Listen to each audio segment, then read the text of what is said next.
चलिए दोस्तों, आज हम सीखेंगे फ्रिज को रिपेयर करना। तो फ्रिज में आज क्या रिपेयर करेंगे, तो सबसे पहले जान लेते हैं कि हमारे फ्रिज के अंदर कमी क्या है। तो आज जो हमारे पास फ्रिज है उसके अंदर जो है कि फ्रिज चल तो रही है लेकिन कूलिंग आवश्यकता से अधिक प्राप्त हो रही है। कहने का मतलब है हमारा फ्रिज चल रहा है, बिल्कुल कूलिंग प्रॉपर हो रहा है, पर कूलिंग हमको कम चाहिए, पर हमारा फ्रिज जो है वो आवश्यकता से अधिक कूलिंग दे रहा है। तो अगर इस प्रकार की कोई भी कंडीशन है आपके केस में, तो उसमें क्या कारण रहता है वो उसके बारे में, उसका सॉल्यूशन किस प्रकार से विद प्रैक्टिकल के साथ इसी वीडियो में आपको दिखाने वाले हैं। वीडियो में लास्ट तक बने रहें और हमारे चैनल पर नए हैं तो चैनल को सब्सक्राइब कर लें ताकि आने वाली वीडियो की नोटिफिकेशन भी आपको मिल जाए और बेल आइकन को भी दबा लें।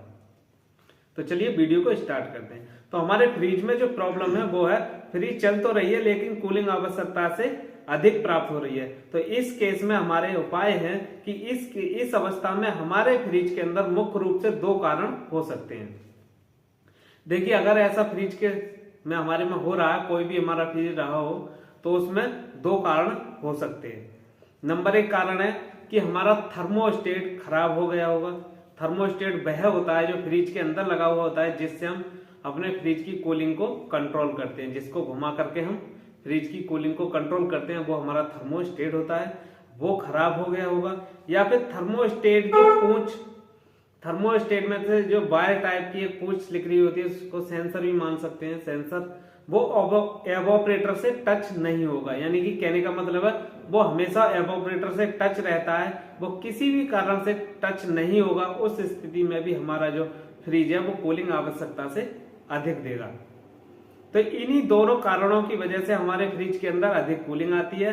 और इसको किस प्रकार से चेक करते हैं, कहां से हमको फ्रिज को खोलना रहता है, वो सब इसी वीडियो में हम आपको दिखाने वाले हैं। तो आप समझ गए होंगे प्रॉब्लम क्या थी फ्रिज के अंदर और इसको सही कैसे करना है, वो प्रैक्टिकल की सहायता से आप देखिए। तो चलिए वीडियो को स्टार्ट करते हैं और आपको फ्रिज की तरफ ले चलते हैं और बताते हैं किस प्रकार से इस प्रॉब्लम से छुटकारा। चलिए दोस्तों, तो अब हम आपको प्रॉब्लम के बारे में और फ्रिज के बारे में बताते हैं। तो ये हमारे पास एलजी का फ्रिज है जो कि सिंगल डोर का फ्रिज है। इस फ्रिज में ऐसा हो रहा है कि ये चल तो सही से रहा है, पर इसमें कूलिंग आवश्यकता से अधिक प्राप्त हो रही है। तो वही प्रॉब्लम को हमको सॉल्व करना है और चलते हैं। तो आप देख सकते हैं, जैसे ही हम फ्रिज को खोलते हैं तो सबसे ऊपर होता है हमारा एवोपरेटर। इसका ढक्कन किसी कारण से इसका खराब हो गया, वो निकल गया है, और उसी के बगल में हमारा थर्मोस्टेट लगा हुआ है। इसी थर्मोस्टेट की वजह से हमारे फ्रिज के अंदर अधिक कूलिंग आती है। यानी कि जब ये खराब हो जाता है या इसके नीचे लगा हुआ होता है, इसकी पूंछ मैंने आपको बताया था, वो एवोपरेटर से टच नहीं होगी। तो सबसे पहले ये वाटर ट्रे को हम बाहर निकाल लेंगे इस तरह से। तो सबसे पहले देखेंगे कि कहीं थर्मोस्टेट की जो पूंछ है वो हमारे एवोपरेटर से अलग तो नहीं होगी। तो इस केस में आप देख रहे होंगे कि हमारी जो पूंछ है बिल्कुल एवोपरेटर से टच है, किसी कारण से वो अलग नहीं है, तब भी ये फ्रिज हमारा कूलिंग अधिक दे रहा है। तो अब इस केस में हमको ये इसको निकालना होगा, फ्रीजर को खोल करके थर्मोस्टेट को निकाल करके चेक करना होगा कि ये खराब है या सही है। तो चलिए मैं उसको निकाल के दिखाता हूं। तो निकालने के लिए दो स्क्रू लगे हुए होते हैं इसमें, और इनको खोल लेंगे।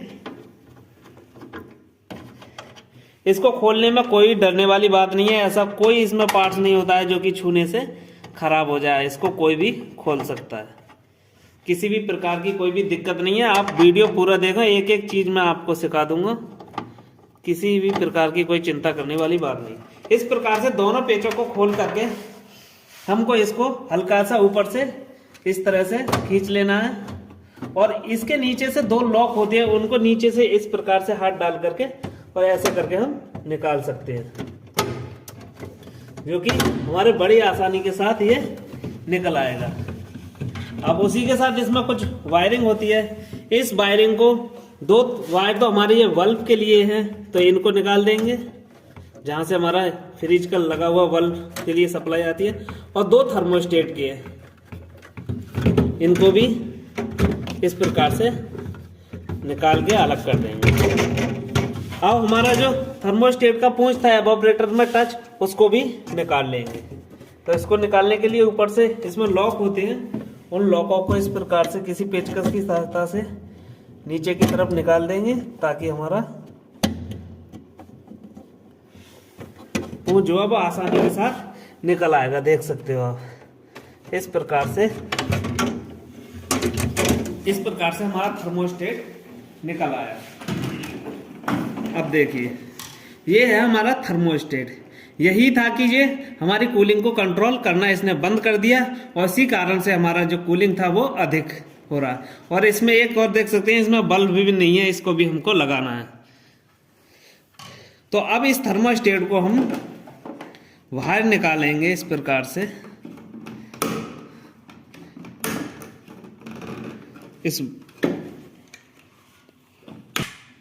इस प्रकार से इसको पेचकस की सहायता से निकाल लेंगे। और इसको निकालने के लिए कोई भी ऐसा पेच नहीं लगा हुआ होता है, केवल लॉक में फंसा हुआ होता है, जिससे ये हमारा बाहर निकल आता है। अब देखिए हमारा थर्मोस्टेट बाहर निकला है। अब ये थर्मोस्टेट हमारा फ्रिज को चला रहा था, तो क्यों चला रहा था वो मैं आपको दिखाता हूँ। देखो, जब इस थर्मोस्टेट का कार्य होता है, इसमें फेज सप्लाई एक पॉइंट से इन होती है और दूसरे से आउट होती है। कहने के मतलब है किसी भी पॉइंट से हम इन करा सकते हैं और किसी से आउट करा सकते हैं। वैसे तो इस पे नंबर लिखे हुए हैं, 1 नंबर और 2 नंबर, यानी कि 1 नंबर से इन करा करके आप 2 नंबर से आउट करा लेंगे, तब भी कोई दिक्कत नहीं है। 2 नंबर से इन करा करके 1 नंबर से आउट करा लेंगे, तब भी कोई भी दिक्कत नहीं है, क्योंकि इसमें फेज की ही सप्लाई आती है। चाहे आप इधर लगा करके इधर से आउट करा लें, चाहे इधर लगा करके इधर से आउट करा लें, कोई भी दिक्कत वाली बात नहीं है। तो इस केस में क्या था कि ये हमारा जो थर्मोस्टेट है वो सप्लाई को तो पास कर रहा है, मतलब कट ऑफ नहीं कर रहा है। तो पहले देख लेते हैं कि सप्लाई को दे रहा है या नहीं। तो कोई भी मल्टीमीटर या टेस्ट मीटर ले लेंगे और जिसको कंटिन्यूटी मोड पर सेट करके देखेंगे कि हमारा बजर बज रहा है या कोई रीडिंग शो हो रही है। तो इस स्थिति में हमारा थर्मोस्टेट सप्लाई तो दे रहा है, सप्लाई दे रहा है तभी तो हमारा फ्रिज चल रहा है। तो इसका कहने का मतलब है कि ये कट ऑफ नहीं हो रहा है, यानी कि कूलिंग के आने के बाद कट ऑफ नहीं हो रहा है और इसकी पूंछ भी एवापोरेटर से टच होगी। तो इस अवस्था में ये हमारा थर्मोस्टेट है वो बिल्कुल खराब होगा। हम नया थर्मोस्टेट लाएंगे और इसमें लगाएंगे, तब जाकर के ये प्रॉब्लम हमारी सॉल्व होगी। तो चलिए मैं आपको थर्मोस्टेट बदल के दिखाता हूँ और नया थर्मोस्टेट दिखाता हूँ वो किस प्रकार का। दोस्तों, हम जैसा हमारा थर्मोस्टेट इस फ्रिज के अंदर निकला था उसी प्रकार से मार्केट से खरीद करके हम थर्मोस्टेट को ले आए और ला करके इसको बदल देना है। तो दोस्तों, इस थर्मोस्टेट में जो कमी थी वो मैंने आपको बता दिया था कि ये कूलिंग को कंट्रोल नहीं कर रहा था। चाहे इसको हम कम पे रखें या हम ज्यादा पर रखें, ये कूलिंग हमारी अधिक ही दे रहा था। इस अवस्था में हमने इसको खराब मान लिया। खराब ये हो गया, अब हमको इसको एक्सचेंज कर देना होता है। तो एक्सचेंज करने के लिए एक नया थर्मोस्टेट लेकर आए, सेम साइज का होना चाहिए और सेम तरीके का होना चाहिए। आप इसको दिखाकर भी ला सकते हैं और आपको थोड़ी बहुत जानकारी है तो आप फ्रिज के नाम से भी और या देख करके भी ला सकते हैं। तो इसमें कोई भी दिक्कत नहीं आएगी, आपको मार्केट में आसानी से मिल जाते हैं। तो हम इसको ले आए, तो इसको ला करके और जैसे हमने इसको निकाला था उसी प्रकार से इसको भी लगा देंगे। तो इसमें इस प्रकार की जो नोब आती है उसको पहले निकाल लेंगे, इसकी भी, और निकालने के बाद डायरेक्ट जैसे इसको निकाला था उसी प्रकार से इसको भी सेट कर देंगे। तो सेट करने में कोई भी दिक्कत आपको नहीं आएगी। जैसे निकाला था ये लॉक पे अपने आप से सेट हो जाता है और इस प्रकार से सेट होने के बाद में हमारा जो पूंछ है इसको भी पूरा से सीधा कर लेंगे और सीधा करने के बाद जैसे हमने खोला था उसी प्रकार से इसको कस देंगे। फिर हमारा कूलिंग है जो वो प्रॉपर से हमारा कंट्रोल में आ जाएगा। जितनी हम आपको आवश्यकता होगी उससे सेट करने के बाद हम कूलिंग फ्रिज के अंदर प्राप्त कर सकते हैं। तो चलिए अब मैं आपको इसमें खींच के लगा करके दिखाता हूँ। चलिए दोस्तों, अब हम इसको फिट करते हैं। तो हमने इसमें तो इसको लगा लिया। अब लगाने के बाद जैसे से हमने इसको निकाला था वायरिंग इसकी, उसी प्रकार से पहले वायरिंग लगाते हैं। तो वायरिंग का मैंने बताया था 2 वायर ही हमारे सप्लाई के हैं, यानी कि एक से हम इन कराएंगे और एक से आउट कराएंगे। तो इन दोनों में कोई भी बार एक्सचेंज हो जाए आपसे, कोई भी दिक्कत नहीं है। ये नहीं है कि मैंने पहले देखा नहीं यार कि ये कौन से में लगा हुआ था कौन से में नहीं, तो ये इस प्रकार की कोई भी दिक्कत नहीं है। आप दोनों थर्मोस्टेट के वायरों को दोनों ही पिनों पर लगा सकते हैं। आपस में ये चेंज भी हो जाए तब भी कोई भी दिक्कत नहीं होती है इस प्रकार से। और रहे हमारे 2 वायर रहे होंगे हमारे बल्ब के, उनमें भी आपस में कोई चेंजिंग आ जाएगी तब भी कोई दिक्कत नहीं है। उनको भी दोनों पॉइंटों पे एक एक वायर को लगा देना होता है। किसी भी तरह की आपको किसी भी प्रकार की कोई भी दिक्कत ना आएगी इसको चेंज करते हैं। उसके बाद हम इसको फ्रीजर को सेट करेंगे, इस फ्रेम को इस प्रकार से पहले से नीचे से इसको कर लेंगे, उसके बाद ऊपर से इसको आसानी से हमारा जो है सेट हो जाएगा। उसके बाद यहाँ 2 स्क्रू हैं, उसको खींच देंगे।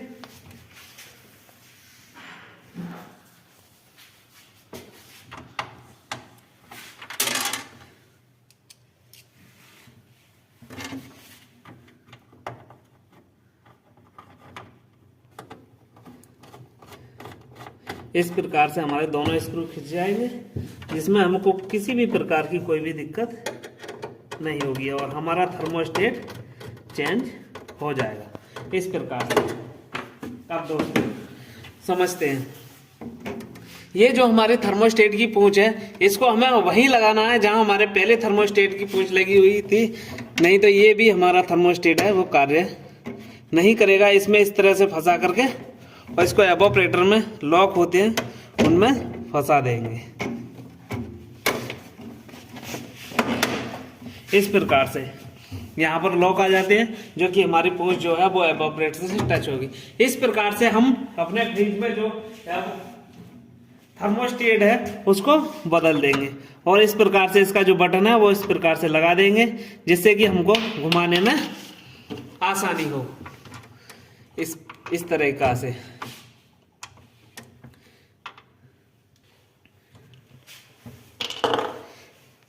इसमें जो नया था इसके साथ आया था वो किसी कारण से नहीं लग पाया इसमें, तो हम इसको पुराने वाले को भी लगा सकते हैं। इसमें किसी भी प्रकार की कोई भी दिक्कत नहीं आएगी और हमारा परफेक्ट तरीका से हमारा जो थर्मोस्टेट है वो कार्य करने लग जाएगा। और ध्यान देना है कि हमारी जो थर्मोस्टेट्स की जो पूंछ होती है वो हमेशा एवोपरेटर से टच रहनी चाहिए, ताकि जो एवोपरेटर की जो कूलिंग होता है उसी को ये सेंस करता है। जो एवोपरेटर होता है सबसे ज्यादा कूलिंग एवोपरेटर में ही आती है और यहाँ ही कूलिंग आने पर ये सेंस करके बताता है कि हमें कंप्रेसर को बंद करना है। तो इसी प्रकार से हमारे जो फ्रिज के अंदर जो कमी थी वो हमारी सॉल्व हो चुकी है। तो इसी प्रकार से आप इस वीडियो को देख करके अपने फ्रिज में अगर इस प्रकार की कोई भी दिक्कत है तो आप बिल्कुल ही सही, आपकी भी प्रॉब्लम है वो सॉल्व हो जाएगी। और ऐसे ही नॉलेजफुल वीडियो देखने के लिए हमारे चैनल को सब्सक्राइब करें और मिलते हैं किसी नेक्स्ट वीडियो में। तब तक के लिए जय हिंद, जय भारत।